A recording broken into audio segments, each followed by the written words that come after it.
What's up guys, Core51 here, and I'm here to talk about Blaster Master Zero for Nintendo Switch. Let's get into it. So Blaster Master Zero is a platformer video game developed by Inti Creates, also published by Inti Creates. You might know them from the Gunvolt series, or the Mighty Number 9. Let's not talk about that game too much, but yes, they have a pedigree. You know, they've done fantastic 2D platformers before. They've done the Mega Man Zero series. Like I said, they did Gunvolt. So, you know, Blaster Master Zero came out for Switch and 3DS. 3DS one came out a little bit later. Switch version came out during the March time frame of 2017. It came out as a launch title for Japan, I think. I'm not 100% sure, but I definitely know it was during that time frame. It was like during the early weeks of the Nintendo Switch's life cycle.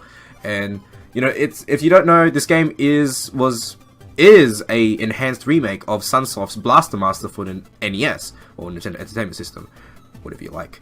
And it's really good. But, you know, I gotta tell you why, because should you get it? Should you not get it? Well, let's dive into it. So let's go into graphics. So, it looks like Blaster Master, it feels like Blaster Master, but it's better.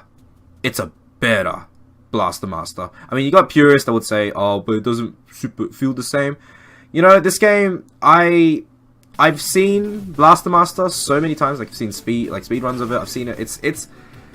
It's definitely a game that was smart to bring back just for this, and it works. I mean, obviously, if you look at the screen right now, there's like it just looks a lot better because it has a lot of like little nuances that just really pop out, right? You know, like graphics, it's definitely like 2D, it's definitely old school, it's definitely retro. So if you're expecting a full 3D remake, I'm sorry to burst your bubble, but this is like pure 2D action, and pixels look great, it looks sharp on the docked, undocked. You know, docked looks amazing on a 1080p screen. Like, it just, all the colors pop out, and you know, like it's a joy to play. Runs silky smooth. It runs really smooth. I don't remember any drop downs, and if there were drop downs, it's probably, you know, like probably a nod to the Blaster Master for NES. But I honestly did not see any drops, and you know, that's a good thing. So for sound, music's great. Oh, just fills you with nostalgia. You know, like it feels like reinterpretations of Blaster Master's old music, and that's good. You know, like it's not just recycling it. Like, it's not just like plopping it from the NES and just shoving it into the Switch version. They feel like really new renditions of the game, so that's a bonus, and it works because it's just a joy to hear to.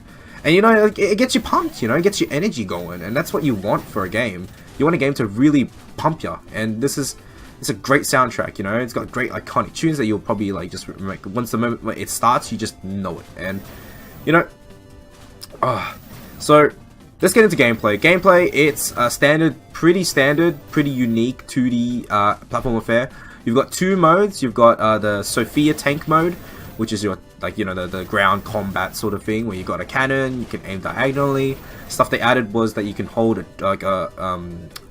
trigger, the L button, and it lets you shoot diagonally. So I heard that wasn't a thing back in the old Blaster Master, but so it gives a little bit of like extra like control to give people who aren't really familiar or really used to these types of games just a lot more, you know, hand holding.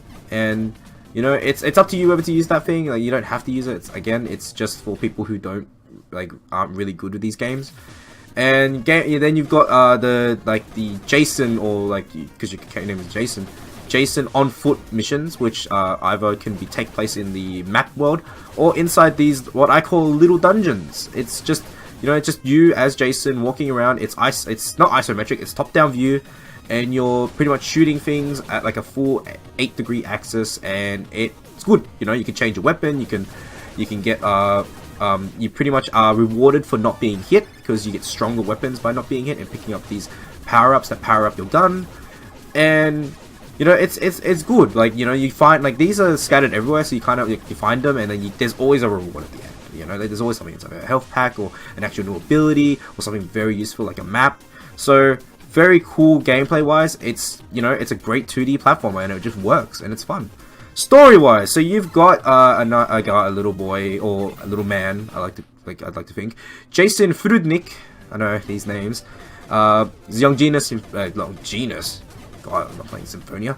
young genius in the field of robotics, and he finds a frog named Fred, and he travels through a wormhole, and he has to go chase after him. And you know, along the way, you know, he meets a girl named Eve, and that's the story. You know, they're both traveling together in this tank called the Sophia 3, trying to look for Fred as he hops around different dimensions or something, or different worlds. And it just feels like a classic NES game, like story. You know, like simple, gets to the point, it's intriguing enough to see where it's going, and you know, it's good. It's a nice, fun story to just like pop down and just play a couple hours, and really finding out what's happening next, what's happening with Jason, what's happening with Eve, and what's up with Fred. So, final verdict: should you get Blaster Master Zero for Switch? Yes, I actually agree. Like, I asked myself, do I feel like I regret buying Blaster Master Zero? And no, I felt like it's a great game. It scratches that retro itch. It has a lot of little modern tweaks to really improve the user experience. You know, they included like a much more better save system, in which like it auto saves when you go on the platform. That's definitely a lot better.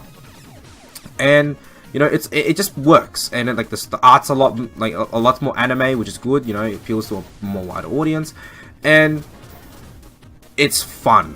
I think that's the important thing. It is fun, and that's what you want to do when you play games, is to have fun. Anyway, hope you guys enjoyed the video. Leave a like, comment, and subscribe. And you know, as always, yeah, catch me on social media, and you know, like, I look forward to more videos. I love talking about video games, and you know, these games I like, and you know, I want to like share them, and I want to like suggest you and give honest opinion on like, should you get this game, you know, and like that kind of stuff. So that's why this series exists. So I hope you guys support it, and yeah, Core 51 out. Have a good day. Cheers. Bye.